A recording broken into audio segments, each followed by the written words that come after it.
Hello everyone. আমি last class discuss কৰিছিলো motion in a plane chapter number 4 আৰু তাত আমি পঢ়িছিলো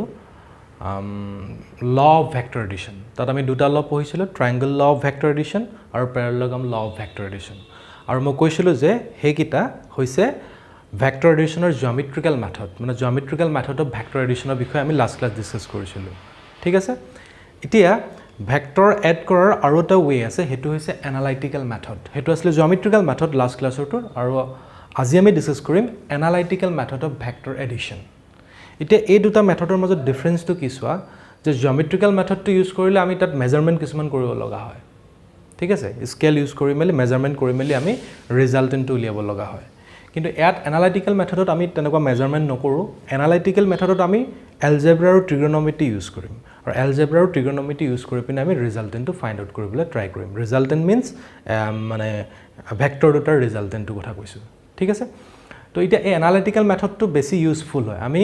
মোস্ট অফ দ্য টাইম এই এনালাইটিক্যাল মেথডটো ইউজ কৰিব লাগিব আমি জিওমেট্ৰিক্যাল মেথডটো বেছিকৈ ইউজ নকৰো গতিকে এই মেথডটো তোমালোকে ভালদৰে বুজি পাব লাগিব ঠিক আছে তো এতিয়া তেনেহলে আজি আমি ডিসকাস কৰিম analytical method of vector addition তাত আমি ফাৰ্ষ্টটো লৈছো কি analytical treatment of the triangle law of vector edition মানে আমি ট্ৰায়াঙ্গল ল আৰু প্যাৰালেলগ্ৰাম ল ইয়াতো ইউজ কৰিম তাৰ কনসেপ্টটো লৈ পিনে আমি এনালাইটিক্যাল ট্ৰিটমেন্টটো কৰিম ঠিক আছে তো আজি ফাৰ্ষ্ট আমি এটা কি কৰিম যে ট্ৰায়াঙ্গল ল অফ ভেক্টৰ এডিশনৰ যেটো আমাৰ কনসেপ্ট আছিল সেই কনসেপ্টটো ইউজ কৰি পিনে আমি এনালিটিক্যাল ট্ৰিটমেন্টটো কৰিম ঠিক আছে ওকে আমাক ধৰি লোৱা দুটা ভেক্টৰ দিলে এটো a ভেক্টৰ আৰু এটো v ভেক্টৰ এই ভেক্টৰ কিটা এড কৰিব লাগে এই ভেক্টৰ কিটা এড কৰি পিনে আমি ইয়াৰ ৰিজাল্টেন্টটো ফাইন্ড আউট কৰিব লাগে ঠিক আছে এতিয়া এই দুটা ভেক্টৰ এই দুটা যদি আমি যদি ট্ৰায়াঙ্গল ল অফ ভেক্টৰ এডিশনটো যদি ইউজ কৰো তেনেহলে ইয়াৰ ৰিজাল্টেন্টটো কেনেকৈ পাম আমি জানো যে তাৰ ৰিজাল্টেন্টটো কেনেকৈ হ'ব ৰিজাল্টেন্টটো হ'ব এনেকুৱা হয়নে এইকিটা সেম অৰ্ডাৰত আছে তাৰ অপোজিট অৰ্ডাৰত থাকিব লাগিব এটো এই ভেক্টৰটো হৈ যাব এটো হৈ যাব resultant of the two vectors r vector equals to a plus b vector এটো ট্ৰায়াঙ্গল ল অফ ভেক্টৰ এডিশনটো আমি ইউজ কৰিলো এই ভেক্টৰটো নাম দি দিও মই o p আছিল a ভেক্টৰটো এটো b ভেক্টৰটো p q ঠিক আছে এতিয়া আমি কি কৰিম এটো এক্সটেন্ড কৰি দিম p টুক এক্সটেন্ড কৰি দিলো এক্সটেন্ড কৰি এংগলটো দিলো থিটা তেলে থিটা কাৰ মাজৰ এংগল থিটা is the angle between a and b a আৰু b ৰ এফালে এটো হল থিটা আৰু ইয়াত আমি এফালে এডাল পাৰপেন্ডিকুলাৰ ড্ৰ কৰি দিলো এফালে নাম দি দিলো ইয়াত দি দিও n ঠিক আছে n দি দিলো আৰু এই এংগলটোৰ নাম দি দিও বিটা ঠিক আছে এলকে বুজি পোৱা হৈছে তো তেনেহলে আমি ইয়াত দুটা ভেক্টৰ পালো a আৰু b ভেক্টৰ এই দুটাক আমি ৰিজাল্টেন্টটো ফাইন্ড আউট কৰিব লাগে আৰু আমি ট্ৰায়াঙ্গল ল অফ ভেক্টৰ এডিশনৰ মতে ৰিজাল্টেন্টটো পাই গলো এই থাৰ্ড সাইডটো আৰু r vector equal to a plus b vector আমি লিখিলো ঠিক আছে এতিয়া আমাৰ যেটো ৰিজাল্টেন্ট আছে হে ৰিজাল্টেন্ট মানে যেটো r আছে r ভেক্টৰ তো r ভেক্টৰৰ ম্যাগনিটিউড আৰু ডাইৰেকশন উলিয়াব লাগিব আমাৰ আমি কি কৰিব লাগিব we have to find out the magnitude of resultant as well as we have to find out the direction of the resultant ঠিক আছে তো ফার্স্ট আমি ফাইন্ড আউট কৰিম magnitude of r vector মানে ৰিজাল্টেন্ট ভেক্টৰটো আমি ম্যাগনিটিউডটো ফাইন্ড আউট কৰিম তো ম্যাগনিটিউডটো find out কৰিবৰ কাৰণে ম্যাগনিটিউড মানে গম পাইছেন ভেক্টৰ মানে ম্যাগনিটিউডৰ ডাইৰেকশন দুইটা থাকিব তো আমি ফাৰ্স্ট ম্যাগনিটিউডটো ফাইন্ড আউট কৰিম তাৰ পিছত আমি ডাইৰেকশনটো ফাইন্ড আউট কৰিম তো এটা ম্যাগনিটিউডটো ফাইন্ড আউট কৰিবৰ কাৰণে আমি এই যেটো ট্ৰায়াঙ্গল আছিল ৰাইট এংগল ট্ৰায়াঙ্গল এই ট্ৰায়াঙ্গলটো আমি হেল্প লম এতিয়া যদি চাও আমি from triangle to কি হ'ব QNP from triangle QNP ইয়াৰ পৰা sin θ ৰ ভ্যালুটো কিমান হ'ব আমি জানো যে sin θ = perpendicular by hypotenuse no perpendicular by hypotenuse that perpendicular কোনডাল হয় QN তো QN এটো 90 হয় না এটো 90 হয় তো perpendicular হ'ব QN by PQ QN by PQ তো ইয়াৰ পৰা যদি সোৱা তোমালোকে ইয়াৰ পৰা যদি qn ৰ ভ্যালুটো লিয়া qn ইকুৱেল টু কিমান হৈ যাব qn will be equal to pq sin of theta এটা pq কি হয় সোৱা pq বুলি কলে b ভেক্টৰটো ৰিপ্ৰেজেন্ট কৰি আছে pq এ কিন্তু ইয়াত সোৱা pq বুলি কলে এটা হল ম্যাগনিটিউড অকল ম্যাগনিটিউডটো যদি ল মানে এই b ভেক্টৰৰ ম্যাগনিটিউডটো যদি ল মানে b ভেক্টৰৰ লেংথটো কি থাকিব ম্যাগনিটিউড দি থাকে বলে আমি জানো না এটা ভেক্টৰৰ লেংথটো কি দিয়ে ম্যাগনিটিউডটো দিয়ে এটা pq মানে কি আৰ b ভেক্টৰৰ ম্যাগনিটিউড তো বি ভেক্টৰৰ মেগনিটিউডটোক আমি কি বুলি লিখিব পাৰোঁ বি বুলি লিখিব পাৰোঁ মানে পি কিউ ঠাইত আমি কি লিখিব পাৰোঁ পি কিউ ঠাইত আমি বি বুলি লিখিব পাৰোঁ মানে তোমালোকক এইটো মনত আছে নহয় না এ ভেক্টৰক আমি মডুলাছ ল'লে কি লিখোঁ এ লিখোঁ ন তো এ ভেক্টৰৰ মেগনিটিউডটো কি হয় এ হয় মডুলাছ পঢ়াইছিলোঁ ন মডুলাছ অফ এ ভেক্টৰ তো বি ভেক্টৰৰ মেগনিটিউড কি হ'ব বি ভেক্টৰৰ মেগনিটিউড কি হ'ব বি হ'ব হয় নাই আৰু বি মানে ইয়াত কিমান হৈ আছে পি কিউ হৈ আছে পি কিউ আৰু এ মানে কিমান হৈ আছে অ' পি ঠাইত আমি এ লিখিব পাৰোঁ পি কিউ ঠাইত বি লিখিব পাৰোঁ ঠিক আছে তো ইয়াত কি লিখিলোঁ বি লিখিলোঁ পি কিউ ঠাইত বি সাইন অফ থিটা অ'কে এতিয়া আকৌ সেই একেটা ট্ৰাইংগুলতে যদি আমি কস থিটাৰ ভ্যালু লওঁ কস থিটা ইকুৱেল টু কি হ'ব কস থিটা ইকুৱেল টু আমাৰ কি হয় কস থিটা ইকুৱেল টু হৈছে বেছ বাই হাইপোটেনিয়াছ বেছ কোনডাল ইয়াত চোৱাচোন এতিয়া বেছ কোনডাল হ'ব বেছ হ'ব পি এন ন পি এন হাইপোটেনিয়াছ হ'ল পি কিউ তো পি এন বাই পি কিউ তো ইয়াৰ পৰা পি এন ইকুৱেল টু কিমান হৈ যাবগৈ P N will be equal to P Q cos of theta তো পি কিউ ঠাইত লিখিব পাৰোঁ বি তো বি কস অফ থিটা তেনেহ'লে আমি ইয়াত কি ফাইণ্ড আউট কৰিলোঁ কিউ এন আৰু পি এন ফাইণ্ড আউট কৰিলোঁ কিউ এন মানে ট্ৰাইংগলটোৰ পাৰপেণ্ডিকুলাৰ পি এন মানে হৈছে ইয়াৰ বেছ আৰু পাৰপেণ্ডিকুলাৰ আৰু বেছটো আমি ফাইণ্ড আউট কৰি ল'লোঁ ঠিক আছে এতিয়া কি কৰিম চোৱা এতিয়া এই গোটেই ডাঙৰ ট্ৰাইংগলটো লোৱা অ' কিউ এন লোৱা এতিয়া from triangle O' Q N এই অ' কিউ এন ট্ৰাইংগলটো যদি পাইথাগোৰাছ থিয়ৰমটো যদি ইউজ কৰা তেনেহ'লে কি হ'ব পাইথাগোৰাছ থিয়ৰম ইউজ কৰিলে কি পাম O' Q square equals to মানে hypotenuse square equals to base square plus perpendicular square মানে O' N square plus Q N square এইটো লিখিব পাৰোঁ implies OQ square equals to ON means ON মানে OP plus PN লিখিব পাৰোঁ তো কি হ'ব OP plus PN square plus QN square ঠিক আছে তো এতিয়া ইয়াত PN আৰু QN পালোঁ ইয়াত আমি PN আৰু QN ৰ ভ্যালুটো উলিয়াই থৈ দিছোঁ তো ইয়াত পুট কৰি দিয়া তো কি হ'ব OQ square equals to OP plus PN মানে OP মানে কিমান হয় OP means কি হয় A লিখিব পাৰোঁ OP মানে আমি কি লিখিব পাৰোঁ A লিখিব পাৰোঁ তেনেহ'লে কি লিখোঁ মই A বুলি লিখোঁ A plus PN মানে কিমান PN মানে হৈছে B cos theta whole square plus QN means B sin theta QN means B sin of theta whole square okay তো এটা ব্ৰেক কৰি দিয়া a plus b whole square তো কি হৈ যাব OQ square equals to a square plus b square cos square theta plus 2ab cos of theta a plus b whole square break কৰিলোঁ এইটো হৈ যাবগৈ b square plus b square sin square theta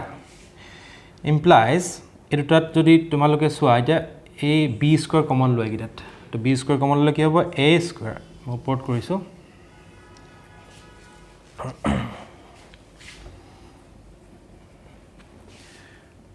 at কি হ'বগৈ implies OQ square equals to হ'বগৈ a square plus b square common ল'লে তোমালোকে পাবা cos square theta plus sin square theta plus sin square theta plus 2ab cos theta 2ab cos of theta তো ইয়াৰ পৰা পাবাগৈ OQ square OQ মানে কি OQ মানে r নহয় জানো OQ মানে r তো r square equals to পাবাগৈ a square plus b square plus cos square theta plus sin square theta মানে 1 হয় না ট্ৰিগোনোমেট্ৰিত পাইছিলা তোমালোকে তো এটা হ'ব 2ab cos of theta or implies r equals to কিমান পাবাগৈ under root a square plus b square plus 2ab cos of theta তো আমি আমাৰ এইমটো কি আছিল ম্যাগনিটিউড অফ r ভেক্টৰ তো ম্যাগনিটিউড অফ r ভেক্টৰ মানে r নহয় জানো ম্যাগনিটিউড লোৱা মানে কি মডুলাছ লোৱা r ভেক্টৰ মডুলাছ লৈ কি পাবা r পাবা তেনেহ'লে আমাৰ ডিজায়াৰ্ড ৰিজাল্টটো পাই গ'লো তো এইটো হৈছে ম্যাগনিটিউড অফ r ভেক্টৰ মানে যেটো ৰিজাল্টেন্ট ভেক্টৰ তাৰ ম্যাগনিটিউডটো আমি ফাইন্ড আউট কৰিলো বুজি পোৱা হৈছে চাগে সো ইমানখিনি কাম কৰিবৰ কাৰণে আমি কি কৰিলো এই ট্ৰায়াঙ্গলটো লৈ ললো মানে এক্সট্ৰাকে যি দুটা ভেক্টৰ দিয়া আছিল a ভেক্টৰ আৰু b ভেক্টৰ ইয়াত আমি এই a ভেক্টৰ ইফালে এক্সটেন্ড কৰি পিনে ট্ৰায়াঙ্গলটো লৈ ললো এই ট্ৰায়াঙ্গলটোৰ হেল্পতে এই ট্ৰায়াঙ্গলটোৰ পৰা sin θ আৰু cos θ উলিয়াই লৈ আকৌ গোটেই ডাঙৰ ট্ৰায়াঙ্গলটোত পাইথাগোৰাছ থিওৰেমটো ইউজ কৰি পিনে আমি r ভেক্টৰৰ ম্যাগনিটিউডটো ফাইন্ড আউট কৰি দিলো তো এইটো যেতিয়া আমি নিউমেৰিকেল কৰিম নিউমেৰিকেল কৰিলে তোমালোকে ভালদৰে বুজি পাই যাবা যে এই ইকুৱেশ্যনটো কিমান ইম্পৰ্টেণ্ট হয় ঠিক আছে নিউমেৰিকেলত ভালদৰে গম পাবা তো এইটোৱে আমাক কি দিলে this is the magnitude of resultant R এতিয়া কি উলিয়াম নেক্সট কি উলিয়াম এতিয়া আমি উলিয়াম ডাইৰেকশ্যন উলিয়াব লাগিব ডাইৰেকশ্যন অফ আৰ ভেক্টৰৰ কোৱান্টিটি মেগনিটিউডৰ ডাইৰেকশ্যন দুইটা থাকে তো এতিয়া আমি ডাইৰেকশ্যন উলিয়াম তো ডাইৰেকশ্যন উলিয়াবৰ কাৰণে কি কৰিম চাবা এই ট্ৰায়াংগলটোত আমি টেন বিটা উলিয়াম টেন বিটা পি বাই বি ন টেন থিটা মানে পি বাই বি পাৰ্পেণ্ডিকুলাৰ বাই বেছ তো ইয়াত পাৰ্পেণ্ডিকুলাৰ কোনডাল ইয়াত যদি চোৱা পাৰ্পেণ্ডিকুলাৰ মানে কিউ এন বাই বেছ মানে O' N okay implies qn divided by on means op plus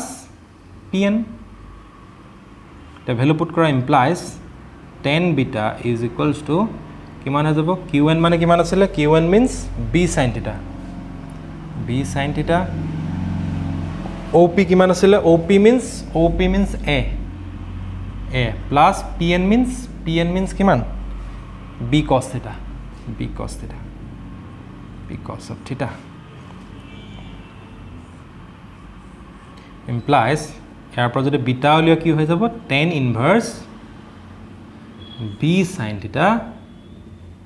by a plus b cos of theta এইটোই হৈছে ডাইৰেকশ্যন সো এট বিটা আসলে না বিটাটো কি কাৰ বিটা কি হয় beta is the angle between resultant and the p vector তো resultant আৰু a vector আৰু ৰিজাল্টেণ্টৰ মাজৰ এংগলটো হ'ল বিটা তো বিটাই দি থাকিব ডাইৰেকশ্যনটো মানে ৰিজাল্টেণ্টটো কোনটো ডাইৰেকশ্যনত আছে সেইটো এই এংগলটোৱে দি থাকিব বিটাই দি থাকিব তো বিটাৰ ভ্যালুটো আমি ফাইণ্ড আউট কৰি দিলোঁ তো বিটা ইকুৱেল টু কি হয় tan ইনভাৰ্স b sin theta by a plus b cos theta ঠিক আছে বুজি পোৱা হ'ল তো তেনেহ'লে আমি কি কৰিলোঁ এতিয়া কি উলিয়ালোঁ যে ৰিজাল্টেণ্ট ভেক্টৰটোৰ মেগনিটিউডটো ফাইণ্ড আউট কৰিলোঁ মেগনিটিউডটো এইটো আৰু ডাইৰেকশ্যনটো ফাইণ্ড আউট কৰিলোঁ এইটো মানে বিটাই দি থাকিব ডাইৰেকশ্যনটো আৰু বিটাটো কি হয় beta is the angle between resultant and the A vector ঠিক আছে আৰু ইয়াত থিটাটো কি হয় theta is the angle between A and B vector ঠিক আছে তো তেনেহ'লে আমি আজি ফাৰ্ষ্ট এনালিটিকেল ট্ৰিটমেণ্টটো শিকিলোঁ যে ট্ৰায়াংগল ল অফ ভেক্টৰ এডিশ্যনটো ইউজ কৰি পিনে কেনেকৈ এনালিটিকেল ট্ৰিটমেণ্ট কৰিব পাৰি ইয়াত আমি ডাইৰেকশ্যন আৰু মেগনিটিউড দুইটাই ফাইণ্ড আউট কৰিলোঁ স্ক্ৰীনশ্বট মাৰি লোৱা এতিয়া আমি এটা নিউমেৰিকেল কৰিম নিউমেৰিকেলটো কৰিলে ভালদৰে বুজি পাবা তোমালোকে স্ক্ৰীনশ্বট মাৰি লোৱা মই ৰাপ কৰি দিম এতিয়া এই নিউমেৰিকেলটো চোৱা ইয়াত কি কৈছে চোৱা two forces 5 Newton and 7 Newton act on a particle with an angle of 60 degree between them. Find the resultant force. কি বুলি কয় দুটা ফোর্স আছে এটা হল p আৰু এটা ধৰি লম p বুলি আৰু এটা হল q দুটা ফোৰ্স আছে ফোৰ্স কি হয় ভেক্টৰ কোয়ান্টিটি তো p ভেক্টৰ q ভেক্টৰ লৈছো তেতৰ মাজৰ এংগলটো কিমান দিয়া আছে থিটা ইকুৱেল টু দিয়া আছে আমাক 60 ডিগ্ৰী বুলি দিয়া আছে আমাক উলিয়াব কৈছে ৰিজাল্টেন্টটো ফাইণ্ড আউট কৰিব কৈছে ৰিজাল্টেন্টটো কিমান হ'ব ফাইণ্ড আউট কৰিব কৈছে ঠিক আছে আৰু এটো আমি লৈ লম বিটা বুলি লৈ লম আমি বিটা মানে ডাইৰেকশ্যনটো বুজাই থাকিব বিটা বুলি লৈ লৈছো ঠিক আছে তো এতিয়া সলিউশনটো কৰো আমি প্ৰথমতে উলিয়াম সো এট ৰিজাল্টেন্টটো ফাইণ্ড ৰিজাল্টেন্ট ফোৰ্সটো উলিয়াব কৈছে আমি মানে ৰিজাল্টেন্ট ফোৰ্সটোৰ ম্যাগনিটিউড আৰু ডাইৰেকশ্যন দুইটাই ফাইণ্ড আউট কৰিম ঠিক আছে ওকে এটা আমি কি দিয়া আছে সচোন গিভেন 5 নিউটন তো কি হয় it is the magnitude of the force ন তো তেনেহলে আমি কি লিখিম ইয়াত এটো ধৰিলে 5 নিউটন বুলি ললো তেনেহলে p ইকুৱেল টু কিমান লম 5 নিউটন সোৱাদে ইয়াত মই ভেক্টৰ দিয়া নাই কেলে ভেক্টৰ দিয়া নাই কাৰণ ম্যাগনিটিউড মানে মডুলাস ললো p ভেক্টৰৰ মডুলাস লৈ পিনে আমি ম্যাগনিটিউডটো লিখিছো তো p ইকুৱেল টু 5 নিউটন বুলি লৈ ললো তাৰপা সেকেন্ড ফোৰ্স এটো আমি q ইকুৱেল টু কিমান লম q ইকুৱেল টু লৈ লও আমি 7 নিউটন লৈ ললো আৰু থিটা ইকুৱেল টু আমাক কিমান দিয়া আছে 60 ডিগ্ৰী দিয়া আছে ঠিক আছে তেনেহলে ম্যাগনিটিউড অফ দ্য ৰিজাল্টেন্ট আমাৰ কি হ'ব magnitude of the resultant force magnitude of the resultant force কিমান হ'ব ফৰ্মুলাটো কি হ'ব resultant force আমি r বুলি লৈ লৈছো বাৰু r যদি লওঁ r ইকুৱেল টু কি হ'ব নাব r নলাই f লৈ লৈছো দিয়া resultant force f ফৰ্মুলাটো কি হ'ব আন্ডাৰ ৰুট আমি কি পাইছিলো resultant force resultantor ফৰ্মুলা পাইছিলো এটো a square plus b square plus 2ab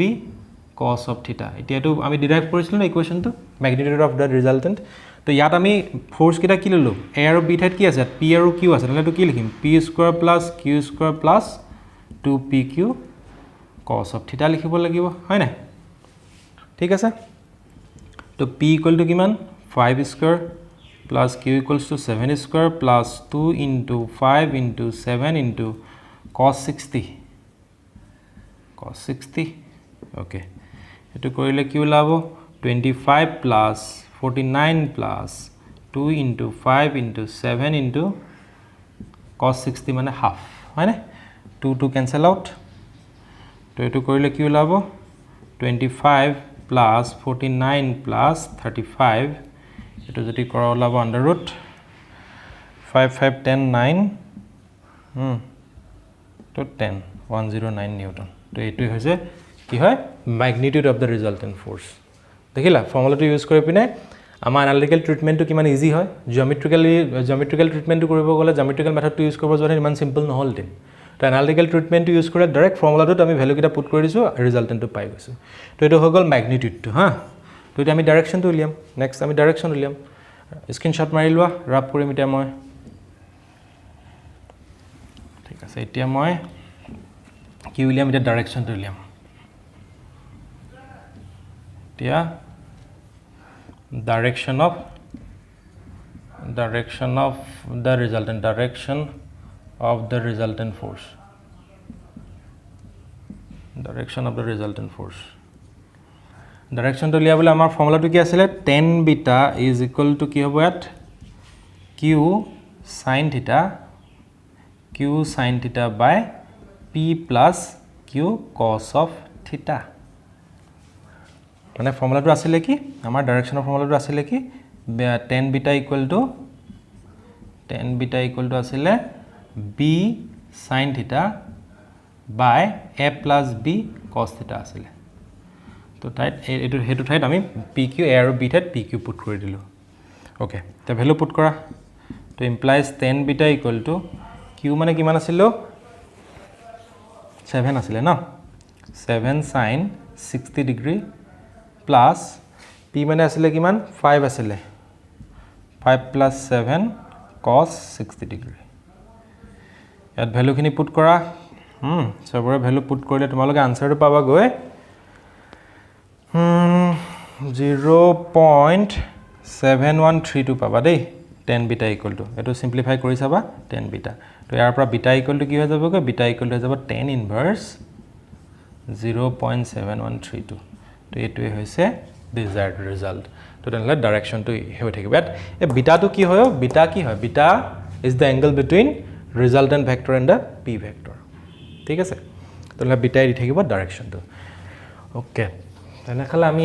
কি কৰিলো analytical treatmentত আমি যি কিটা ফৰ্মুলা পাইছিলো magnitude আৰু ডাইৰেকশনৰ হেতুতে ইউজ কৰি পিনে এটা নিউমেৰিকেল সলভ কৰিলো আশা ৰাখিছো বুজি পাইছা তোমালোকে ঠিক আছে তো আজি ক্লাছৰ কাৰণে হ'ব ইমানে থ্যাংক ইউ